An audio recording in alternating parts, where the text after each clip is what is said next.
بسم اللہ الرحمن الرحیم۔ السلام علیکم۔ قاضی بکار بن قتیبہ رحمۃ اللہ بڑے درجے کے محدثین میں سے ہیں۔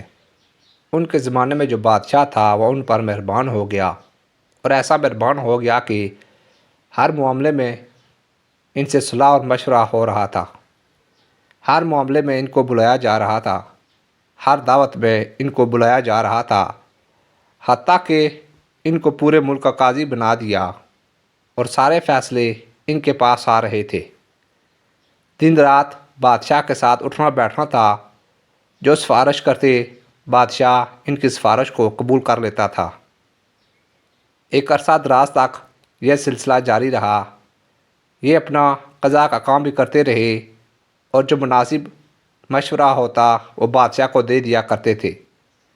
چونکہ وہ تو عالم اور قاضی تھے، بادشاہ کے غلام تو نہیں تھے، تو ایک مرتبہ بادشاہ نے غلط کام کر دیا۔ قاضی صاحب نے فتویٰ دے دیا کہ بادشاہ کا یہ کام غلط ہے اور درست نہیں ہے، اور یہ کام شریعت کے خلاف ہے۔ اب بادشاہ سلامت ناراض ہو گئے کہ ہم اتنے عرصے تک ان کو کھلاتے پلاتے رہے، ان کو ہدیہ دیتے رہے، اور ان کی سفارش قبول کرتے رہے، اور اب انہوں نے ہمارے خلاف ہی فتویٰ دے دیا۔ چنانچہ فوراً ان کو قاضی کے عہدے سے معزول کر دیا گیا۔ صرف یہ نہیں کیا کہ ان کو قضاء کے عہدے سے معزول کر دیا، بلکہ ان کے پاس اپنا قاصد بھیجا کہ جا کر ان سے کہو کہ ہم نے آج تک تمہیں جتنے ہدیے دیے تھے وہ سب واپس کر دو، اس لیے کہ اب تم نے ہماری مرضی کے خلاف کام شروع کر دیا ہے۔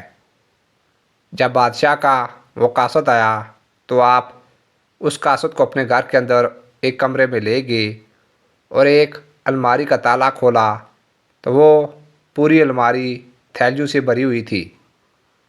آپ نے اس قاصد سے کہا کہ تمہارے بادشاہ کے پاس سے جو تحفے کی تھیلیاں آتی تھیں وہ سب اس الماری کے اندر رکھی ہوئی ہیں، اور ان تھیلیوں پر جو مہر لگی تھی وہ مہر بھی ابھی تک نہیں ٹوٹی۔ یہ ساری تھیلیاں اٹھا کر لے جاؤ، اس لیے کہ جس دن بادشاہ سے تعلق قائم ہوا، الحمدللہ اسی دن حضور اقدس صلی اللہ علیہ وآلہ وسلم کے فرامین میرے ذہن میں تھے، اور مجھے اندازہ تھا کہ شاید کوئی وقت ایسا آئے گا کہ مجھے یہ سارے ہدیے واپس کرنے پڑیں گے۔ الحمدللہ بادشاہ کے دیے ہوئے ہدیے اور تحفوں میں سے ایک ذرہ بھی آج تک اپنے استعمال میں نہیں لایا۔ یہ ہے حضور اقدس صلی اللہ علیہ وآلہ وسلم کے ارشادات پر عمل کا صحیح نمونہ۔